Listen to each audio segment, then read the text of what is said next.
Jadikan fokus, Bapak.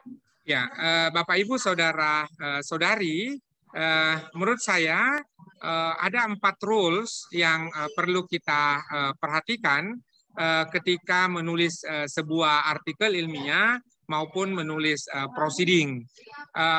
Rules-nya ataupun panduannya ini lebih kepada panduannya. Saya tidak menerjemahkannya aturan, tapi panduan ataupun guidelines. Ya, jadi panduannya adalah sederhana sekali, yaitu terdiri atas author guidelines, state of the art, novelty, dan advanced reference.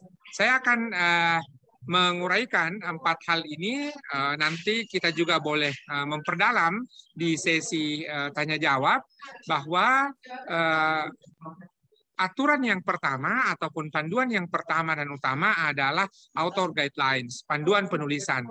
Baca dengan baik, mari membaca dengan baik apa yang menjadi panduan penulisan, lalu kemudian setelah panduan penulisan kita pahami dengan baik, bahkan kemudian kita sudah bisa menulis sesuai dengan apa yang diinginkan oleh editor jurnal ataupun editor proceeding.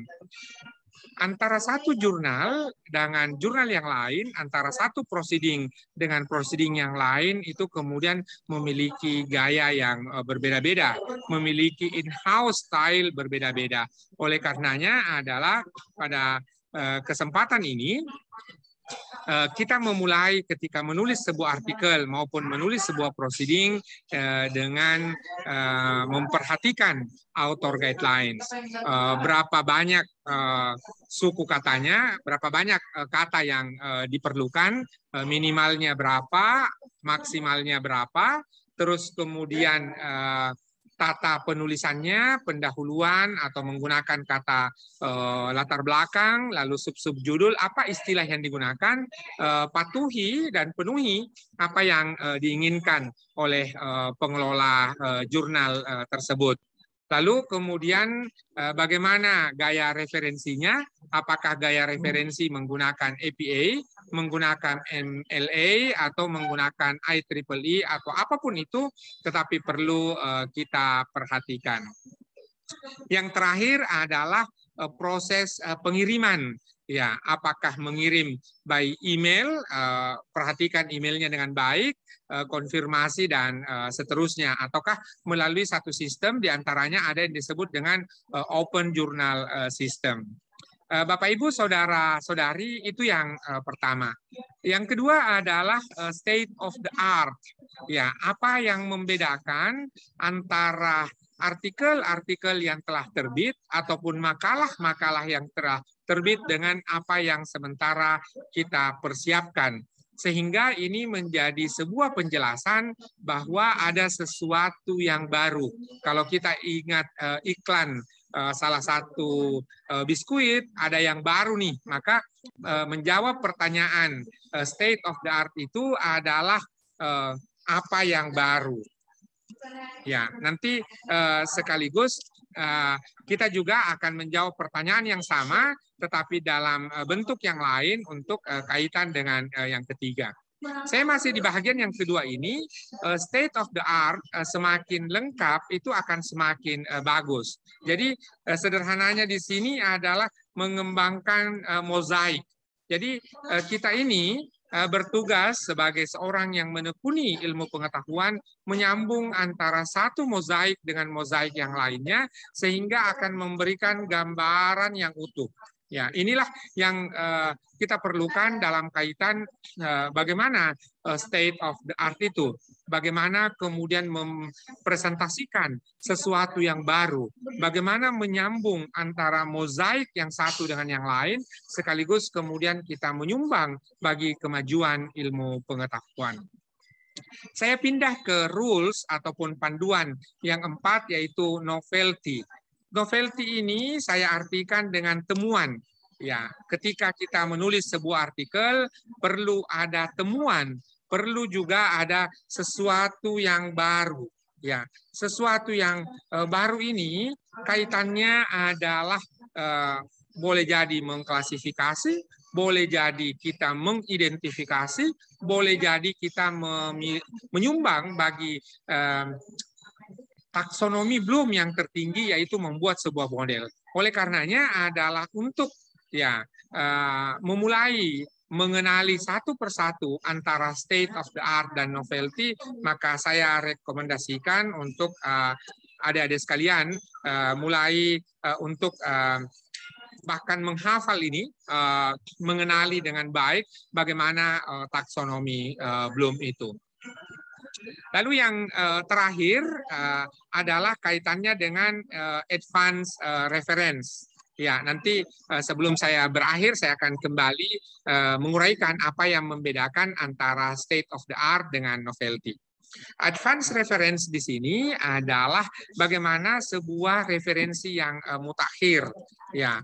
Lalu kemudian tidak saja mutakhir, ya, sebagai contoh 5 tahun terakhir. Ataupun tadi kembali ke pasal 1 author guidelines, lalu kemudian di sini paling penting adalah relevan, ya, lalu gunakan bantuan manajemen referensi.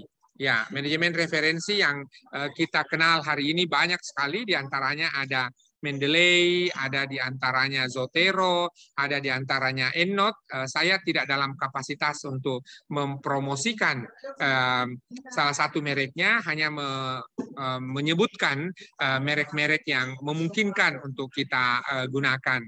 Di antaranya, 2 di antara itu, Zotero dan Mendeley, ini adalah sebuah layanan gratis yang boleh adik-adik sekalian, saudara-saudari sekalian gunakan dengan baik.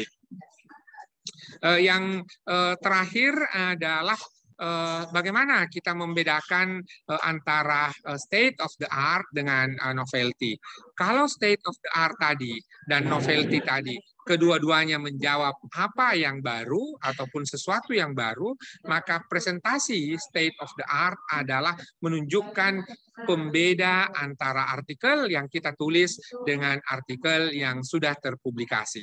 Sementara novelty adalah menunjukkan kebaruan ataupun posisi artikel kita di antara diskursus keilmuan yang ada.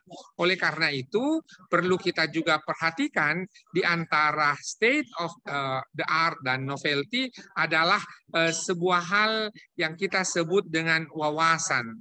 Ya, wawasan ini adalah terlihat dari referensinya. Jadi datanya boleh data yang lokal, lalu kemudian referensinya itu kita lihat, ya.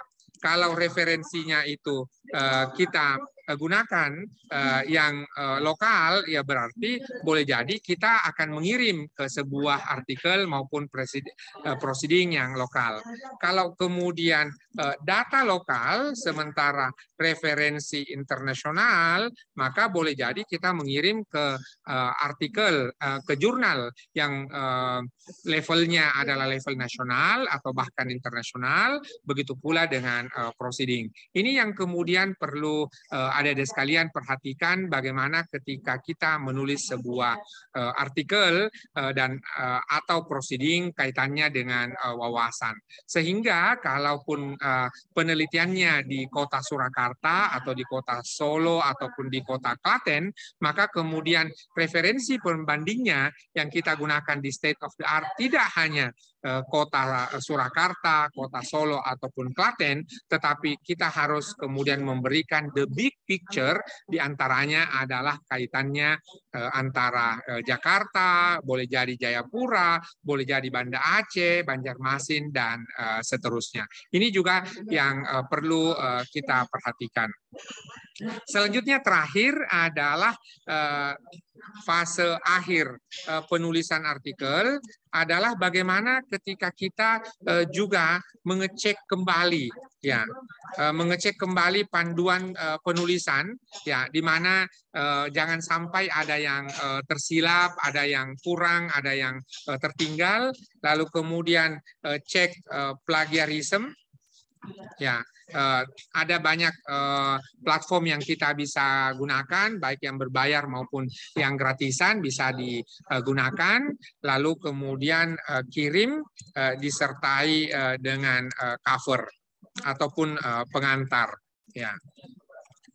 Ini fase akhir penulisannya karena sebagus apapun saudara-saudari, adik-adik sekalian menulis, tetapi kalau tidak dikirimkan dan hanya menjadi koleksi di laptop kita semata-mata, tentu ini belum menjadi sebuah draft yang disubmit.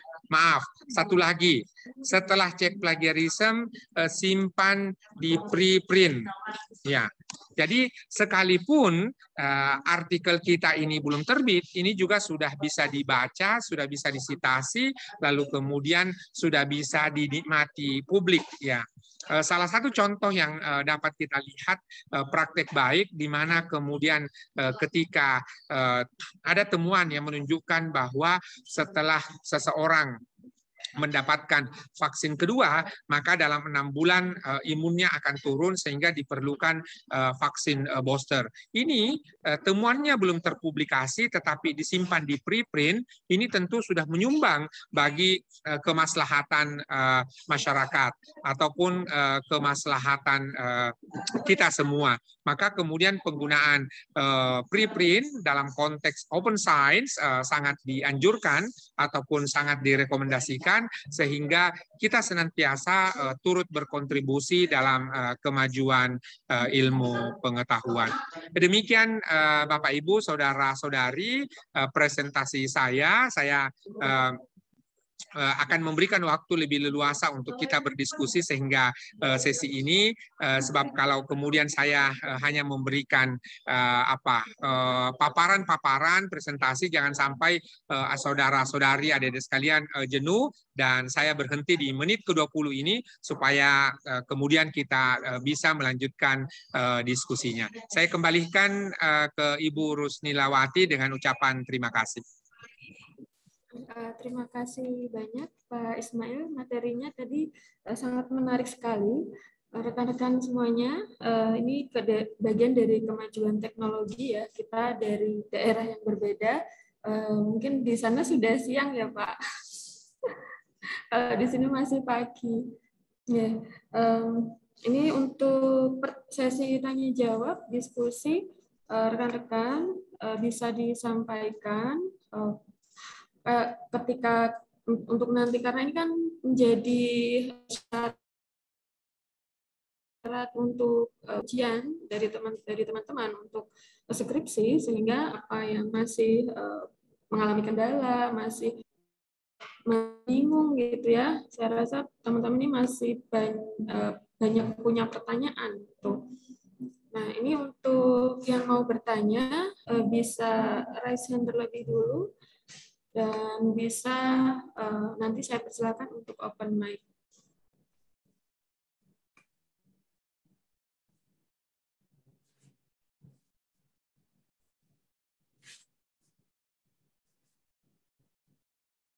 Oke, ini belum ada yang raise hand ya. Oke, mungkin saya juga ikut belajar Pak Ismail karena saya masih pengalamannya masih sedikit terkait dengan artikel tadi antara state of the art dengan novelty itu untuk dalam pendidikan itu ketika kita ingin menuliskan novelty apakah harus bagaimana saya bisa menunjukkan dengan jelas bahwa ini adalah novelty, mungkin ada seperti kata kunci yang sehingga nanti ketika di review reviewer langsung bisa menangkap bahwa ini adalah novelty kita begitu, karena khususnya dalam pendidikan ini saya sendiri menunjukkan novelty ini juga masih sulit begitu Pak Ismail. Ini pertanyaan dari saya Bapak. Ya, terima kasih Mbak Rusnilawati. nanti saya akan ketikkan nomor WA saya di chat box. Nanti Mbak Rusni boleh chat saya nomor Mbak Rusni supaya kemudian saya kirimkan beberapa contoh-contoh artikel yang menurut saya itu sudah mengalami perbaikan berkali-kali dan alhamdulillah saya bersyukur bisa terbit di jurnal tersebut. Di antaranya ada jurnal Thaqafah yang terbit di Universitas Darussalam Gontor. Itu kemudian tentu kita perlu berterima kasih kepada editor jurnal, tidak saja kemudian menerima artikel kita, tapi membantu memperbaiki mutunya. Ini yang selalu saya sebut bahagian saya ketika menulis artikel. Ini salah satu artikel yang menurut saya sangat bagus sekali. Kenapa? Karena itu ditulis dengan revisi berkali-kali, lalu kemudian dengan bantuan editor ini kemudian bahasanya jauh sangat bagus berbanding dengan apa yang saya submit kali pertama. Yang kedua adalah saya mohon izin share screen, membedakan antara state of the art dan novelty. Kita bisa lihat bahwa ketika kita menulis state of the art, kalau ini menggunakan IMRAT, pola IMRAT, introduction, method, result, and discussion itu, maka kemudian boleh jadi state of the art tersedia di pendahuluan. Sementara novelty itu tersedia di pembahasan. Yang kedua adalah kata kunci yang kita gunakan untuk state of the art adalah artikel ini bla bla bla dan seterusnya. Sementara kalau novelty, saya menggunakan kata kunci artikel ini menunjukkan, ya, sehingga kemudian ada pembeda antara state of the art tadi yang saya artikan posisi, ya, lalu kemudian novelty saya artikan dengan temuan, ya, dapatan ataupun findings, ya. Itu kemudian saya bedakan, sebab ketika dia findings maka dia semata-mata hanya apa namanya, dia semata-mata menarasikan temuan-temuan, ya, ataupun menjawab apa yang kita temukan di lapangan, ya. Yang kedua adalah ketika novelty kita sudah mendiskusikannya, kita sudah membuatnya dalam bentuk pembahasan. Ya, di sini saya kemukakan bahwa tadi di awal kita perlu melihat dengan baik apa yang menjadi panduan penulisan, karena biasanya di panduan penulisan itu ada yang menggunakan hasil dan pembahasan. Ada juga yang menggunakan sub-sub judul.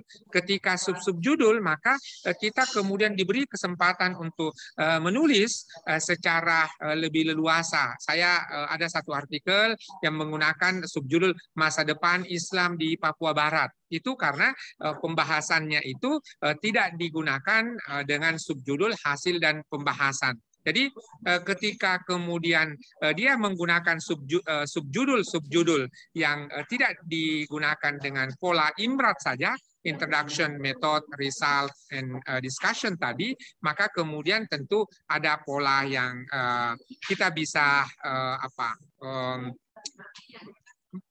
improvisasi kita gunakan. Oleh karenanya saudara-saudari, adik-adik sekalian, perlu juga diperhatikan pola artikel, ya, pola atau apa susunannya, susunan artikel. Ketika kemudian kita membuat artikel, maka perhatikan polanya. Ada yang menggunakan IMRAT ditambah CAR, ada juga pendahuluan, lalu diteruskan dengan subjudul, kemudian penutup, ya, ataupun kesimpulan. Jadi istilah yang digunakan dalam berbagai penerbitan artikel maupun penerbitan proceeding menggunakan istilah yang berbeda-beda. Itulah kemudian sehingga saya merekomendasikan kita semua memulai dengan yang saya sebut dengan pasal 1, yaitu di mana kemudian kita menggunakannya dalam kaitan dengan panduan penulisan tadi. Ketika kemudian kita mulai mengikuti panduan penulisan dengan cara yang sangat baik, maka kita juga akan kemudian mendapatkan peluang untuk lebih tinggi lagi sehingga kita bisa peluang untuk diterima itu lebih baik, walaupun ya kemudian kita perlu ataupun bersedia bagaimana sebaiknya kita senantiasa mau menerima input maupun menerima perbaikan dari editor, sehingga kemudian kualitas artikel kita itu akan semakin bagus. Dan disitulah posisi sebuah artikel maupun proceeding adalah di mana terjadinya komunikasi ilmiah ataupun komunikasi akademik antara peneliti dengan editor. Itu jawaban saya, Mbak Rusni, terkait dengan bagaimana membedakan antara state of the art dengan membedakan state of the art tadi dengan novelty. Namun boleh jadi adalah ketika kita menulis untuk kepentingan satu jurnal tertentu, sebagai contoh Studia Islamika, maka state of the art dan novelty-nya itu tersebar dari awal sampai akhir. Kenapa? Karena dia menggunakan pola pendahuluan, sub-sub judul, lalu kemudian penutup atau kesimpulan, sehingga kemudian ada banyak hal yang kita bisa eksplorasi. Namun demikian tentu kata kunci ini saya setuju sekali tadi bahwa kita perlu memperhatikan kata kunci yang kita gunakan, sehingga pada saat reviewer mengecek ataupun membaca artikel kita, maka dengan mudah memastikan bahwa kita sudah menulis dengan baik. Itu jawaban saya terkait dengan pembeda antara state of the art dengan novelty. Terima kasih banyak Pak Ismail jawabannya. Ini penelitian dari Pak Ismail banyak sekali rekan-rekan semua. Nanti kalau untuk menulis artikel di jurnal dari skripsi teman-teman, khususnya ada terkait dengan teknologi pendidikan, kemudian kurikulum di primary education. Nah, ini dari referensi jurnal Pak Ismail sudah menerbitkan banyak sekali artikel. Nah, ini bisa nanti dijadikan dissertasi begitu. Oke, ini ada yang raise hand dari Mbak Cynthia Anggraini. Oke, Mbak Cynthia bisa dicoba. Dulu ya.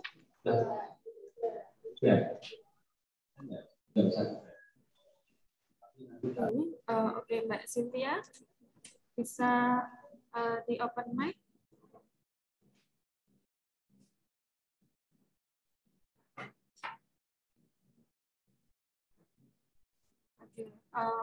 Ini belum ada suara ya Mbak Cynthia ya, soalnya terkadang itu ada yang nggak sengaja terpencet raise hand. Ini kalau untuk Zoom ini ya ada kadang juga ada kendala sinyal begitu. Oke, rekan-rekan jika ada pertanyaan dan mungkin ada terkendala sinyal, rekan-rekan bisa menuliskan di chat pertanyaannya.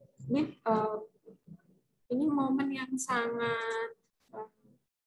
sangat menarik sekali ya untuk menggali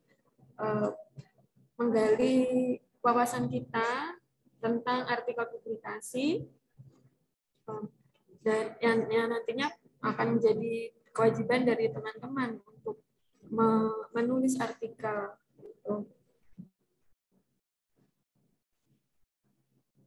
Ya, sepertinya tadi terpencet raise hand-nya. Oke, sambil menunggu pertanyaan, ini saya ingin bertanya lagi Pak, karena saya sangat terinspirasi dengan silakan tulisan dari Pak Ismail. Bapak, ini untuk artikelnya dari pencapaian publikasi banyak sekali, dan saya sendiri menjadi sangat termotivasi begitu untuk bisa menulis seperti ini. Mohon bisa sharing untuk tipsnya Pak, biar kita bagaimana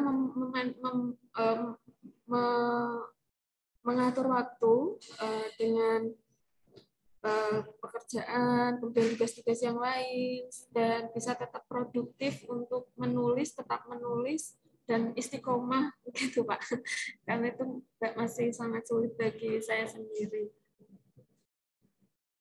Kira-kira tipsnya seperti apa ya Pak, biar kita menulisnya bisa konsisten gitu. Ya, terima kasih sekali lagi Mbak Rusni terkait dengan pertanyaan ini. Tentu ada kata kunci yang dikemukakan tadi bahwa bagaimana kita bisa tetap produktif dan istiqomah. Maka saya sendiri ketika diminta menjawab pertanyaan seperti ini, saya kemudian mengemukakan bahwa temukan diri kita sendiri.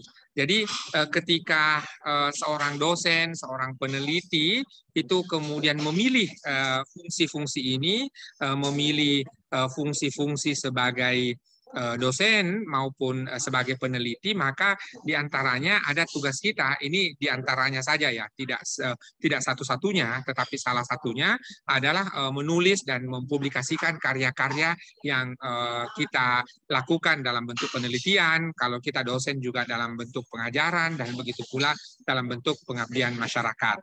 Oleh karenanya adalah mari temukan diri kita sendiri. Jawabannya adalah kenapa kita kemudian mau menulis, kenapa kemudian kita ini memilih jalan hidup sebagai seorang dosen. Itu yang pertama. Yang kedua adalah bagaimana metode menulis, ya. Menurut kita, ya, metode menulis banyak orang itu berbeda-beda. Ada yang menulisnya mungkin malam hari, ada yang menulisnya pagi hari, ada yang menulisnya beda-beda. Apalagi kemudian kalau di Indonesia perempuan-perempuan kita, ibu-ibu kita itu punya tugas ganda, tidak saja mengurusi profesinya, tetapi juga mengurusi rumah tangga ataupun urusan domestik. Maka tentu metode menulis ini menemukan pola sendiri, seperti apa pola sendiri yang kita bisa lakukan. Jadi dua hal yang menurut saya kita perlu latihkan adalah menemukan diri kita sendiri, lalu kemudian menemukan polanya. Yang terakhir adalah bahasanya Pak Wahyudin Halim adalah melatih otot, ya. Ini dikemukakan oleh Pak Wahyudin Halim bahwa melatih otot. Beliau mengibaratkan seperti ketika kita kemudian menjadi seorang binaraga, maka tentu ototnya itu tidak bisa langsung terbentuk, tetapi melalui latihan, melalui asupan makanan, dan sebagainya. Maka sebagai seorang penulis, maka tentu kita juga harus melatih otot-otot kita, membaca, mengobservasi, mewawancara, berdiskusi, dan itulah yang kita bisa lakukan. Maka saya tuliskan di sini latihan otot yang kita perlu lakukan sebagai seorang dosen ketika meneliti adalah membaca, lalu kemudian wawancara, observasi, lalu kemudian diskusi. Ini yang kita bisa lakukan dalam kaitan dengan itu. Sehingga pada akhirnya apa yang kita lakukan ini akan menambah otot kita, menambah kemampuan kita, menambah skill kita. Karena bagaimanapun juga adalah menulis itu setidaknya perlu waktu, perlu latihan, lalu kemudian perlu konsistensi. Ya, kalau ini kemudian kita lakukan dengan baik, tentu kita harus memanage, ya, mengelola kepenulisan. Ya. Mengelola kepenulisan itu ya terkait bahwa perlu waktu, latihan, dan juga perlu konsistensi. Terakhir, saya ingin mengulangi ini Bapak Ibu, saudara-saudari dan adik-adik sekalian sudah pasti sering sekali mendengarkan itu. Ya, kata Oman Fatur Rahman, ya, bahwa meluruskan niat, dan bahkan ini ditulis secara khusus oleh Prof. Oman Fatur Rahman di satu artikel Kompas. Ini kita bisa baca kembali, nanti Anda boleh baca. Di sini judulnya meluruskan niat menulis. Maka kemudian adik-adik sekalian, saudara-saudari sekalian, ketika kita mau menulis, kita kemudian perlu meluruskan niat kita sejak awal. Bagi kita yang Muslim, maka tentu perlu memulai dengan niat semata-mata karena ibadah kepada Allah Subhanahu wa Ta'ala. Ada yang menyebutnya dengan istilah thalabul ilmi, ya, ataupun dalam rangka menuntut ilmu pengetahuan. Ya, tentu silahkan bagi adik-adik maupun saudara-saudari sekalian yang beragama selain Islam itu menyesuaikan dengan etikanya dalam agama yang dianutnya. Maka ini boleh menjadi sebuah hazanah, menjadi pemantik kita bahwa menulis itu adalah bahagian dari amal ibadah kita. Terakhir lagi bahwa ketika kita menulis, maka ini kita perlu menjadikannya sebagai sebuah hobi. Ya, menulis itu boleh jadi adalah hobi, menulis itu adalah kebutuhan. Ya, ada juga yang menyebutnya bahwa menulis itu adalah passion. Ya, ini perlu kita kemukakan lebih luas.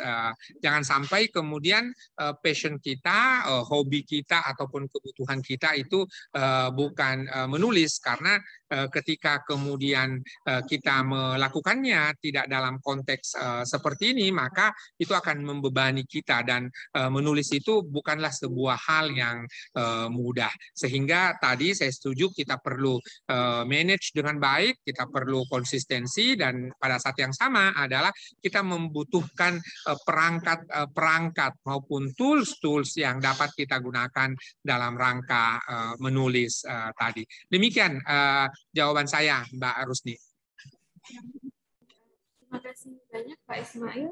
Rekan-rekan, tadi kita mendapatkan banyak motivasi, ya. Jadi niatkan untuk ibadah, walaupun ini pertama kita dari Prodi mendorong rekan-rekan itu untuk supaya bisa cepat waktu, gitu ya. Nanti yang untuk bisa di Sinta 2 akan tidak perlu ujian, tapi untuk yang mau ujian itu minimal sudah harus bisa submit di jurnal. Untuk yang Sinta 3 juga ada reward-nya sendiri, tapi perlu kita tata lagi niatnya untuk kolabor ini dan niat untuk beribadah.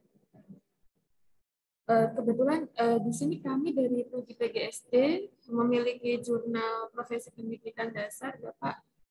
Ini sudah mengajukan akreditasi ke Sinta 2, dan nanti untuk ke depannya kami mohon bimbingannya dan mohon kesediaannya mungkin Pak Ismail berkenan untuk menjadi reviewer dari jurnal kami, sehingga nanti bisa dilanjutkan kerjasamanya, Bapak. Siap.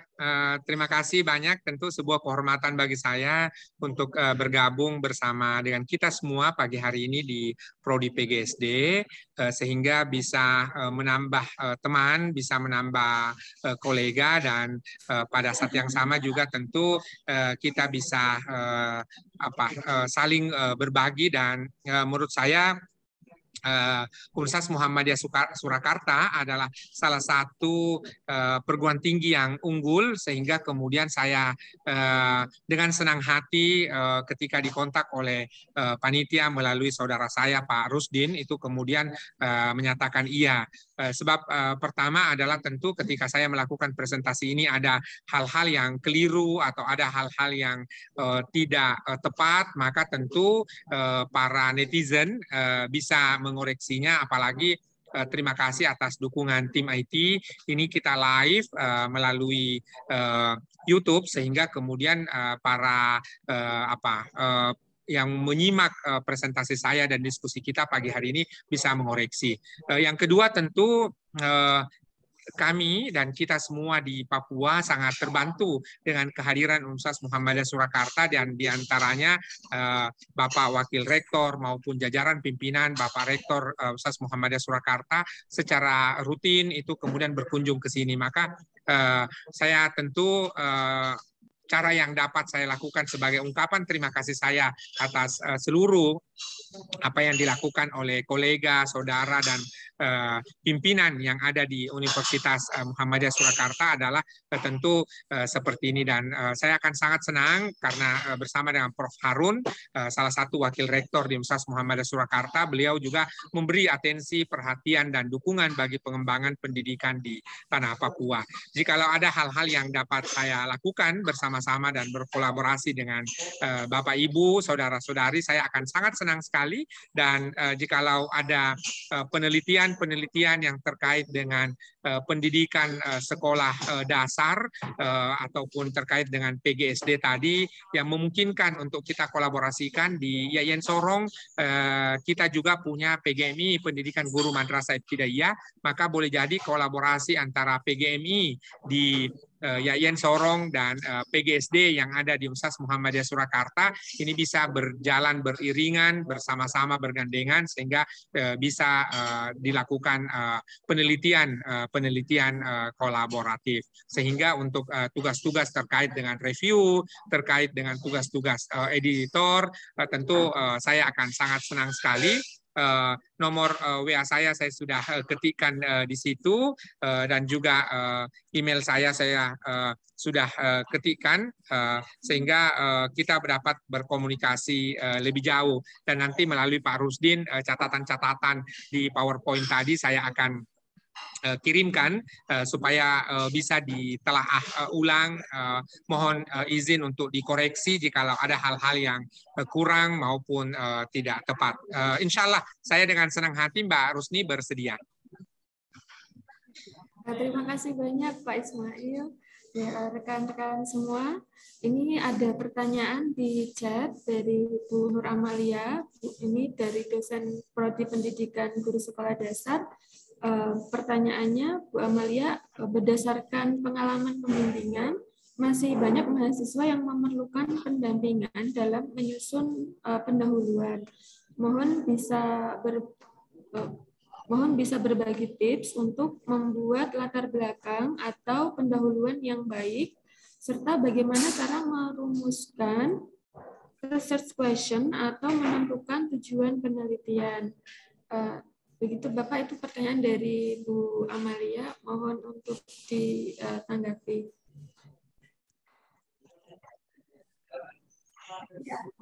Ya, terima kasih Bu Amalia. Ini pertanyaan yang sangat bagus sekali.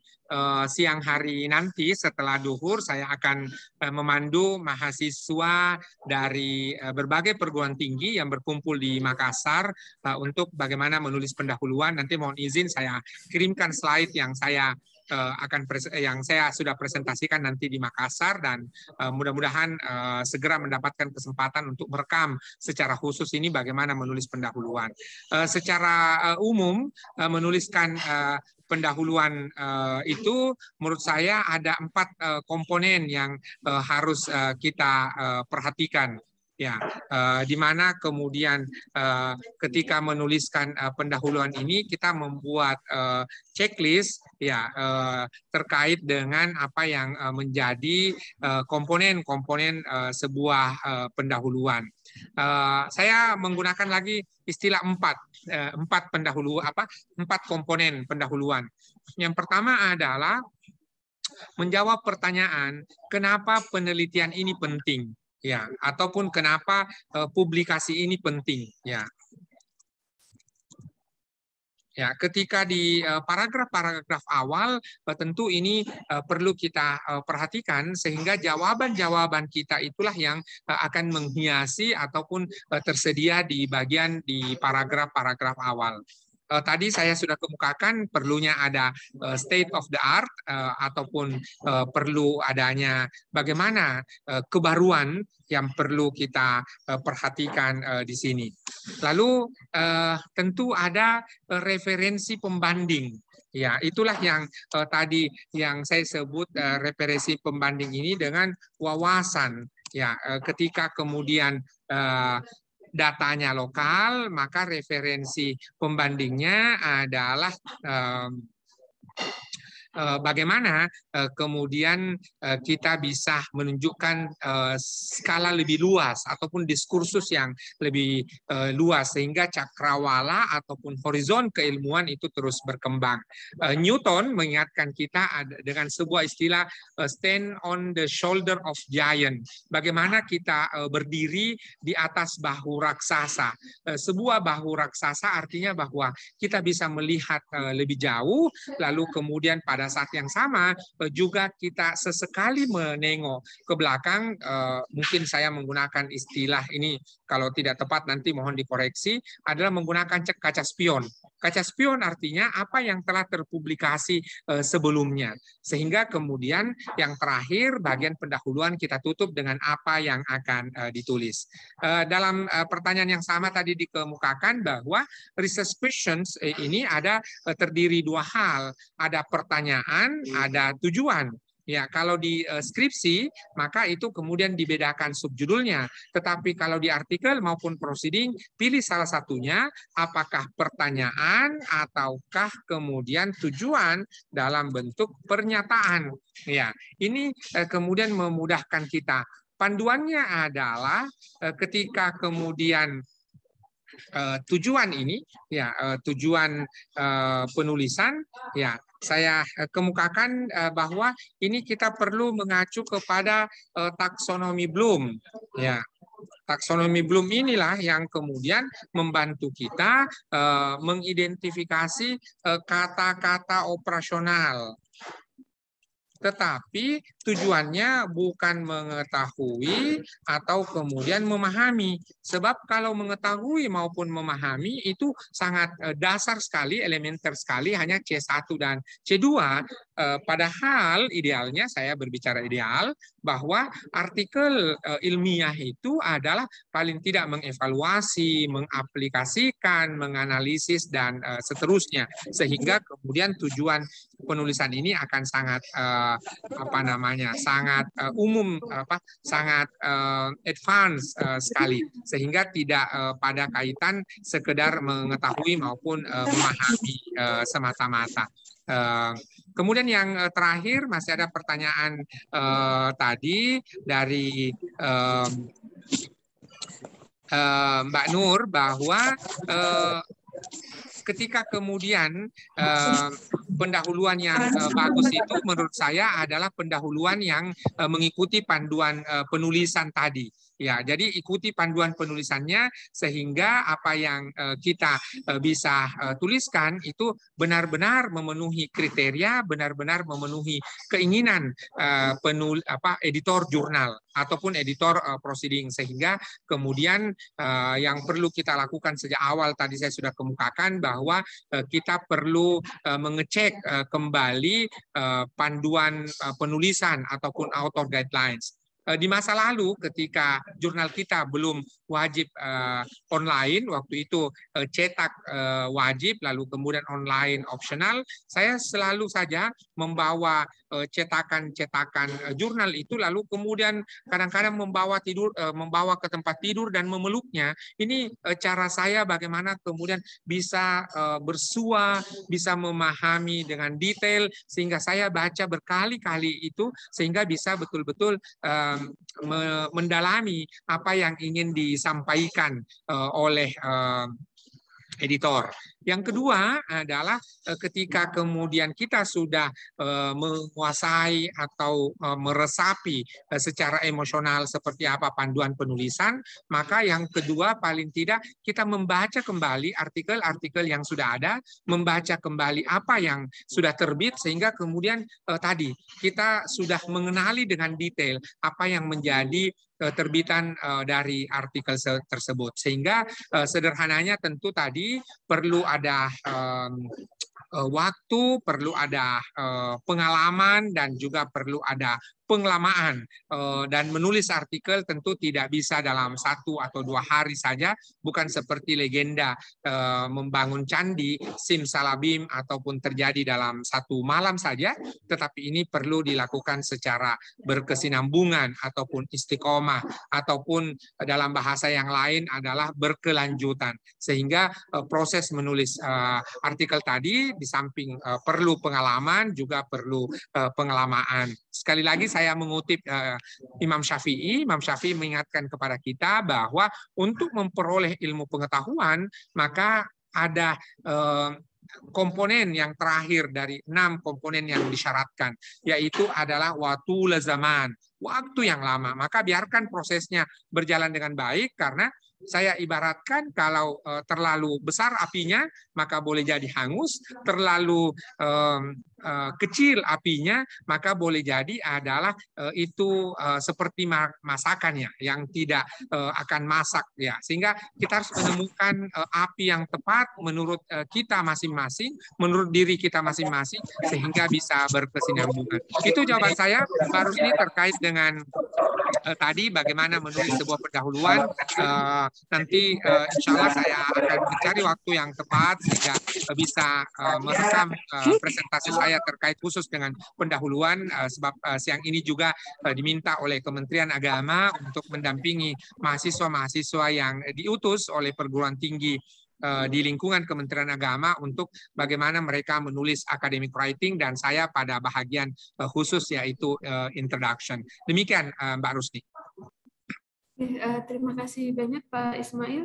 Tadi sangat menginspirasi sekali ya teman-teman. Tadi seperti yang disampaikan oleh Pak Ismail, bahwa perlu kita cermati panduannya, dibaca betul gitu ya. Kalau ini kita sempatkan di print gitu ya, kita bawa sebelum tidur, dibaca dulu gitu. Jadi akan bisa benar-benar tahu ini untuk format artikelnya seperti apa gitu. Nah, itu bisa dipraktekkan ya nanti setelah ini gitu. Jadi tidak langsung gitu ya teman-teman, bisa nanti besok ujian 2 hari 3 hari buat artikel. Nah itu dihindari ya. Jadi memang butuh proses. Ini dari peserta ada satu yang bertanya, Bapak, ini mohon untuk ditanggapi karena ini dari peserta mahasiswa dari Muhammad Edi Susilo. Pertanyaannya, bagaimana tips dan trik untuk menuliskan kata dari setiap paragraf ke paragraf agar menjadi runtut dan kata-kata yang tidak ambigu gitu. Ini pertanyaannya dari mahasiswa, Bapak. Mohon penjelasannya. Terima kasih atas pertanyaan ini, dan tentu mudah-mudahan ada yang memiliki pertanyaan yang sama sehingga saya bisa menjawabnya.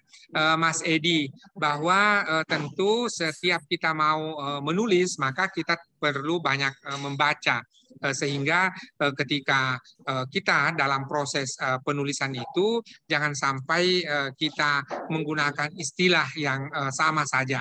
Pada saat yang sama adalah ketika kita menulis tadi saya kemukakan bahwa ini adalah proses membaca kita lakukan. Maka boleh jadi kita membaca dulu, setelah itu kita tuangkan tulisan-tulisan kita. Maka sesekali kita tengok atau kita baca thesaurus ya. padanan kata. Ya, ini mudah-mudahan tidak keliru ya tulisannya. Thesaurus ini, ya.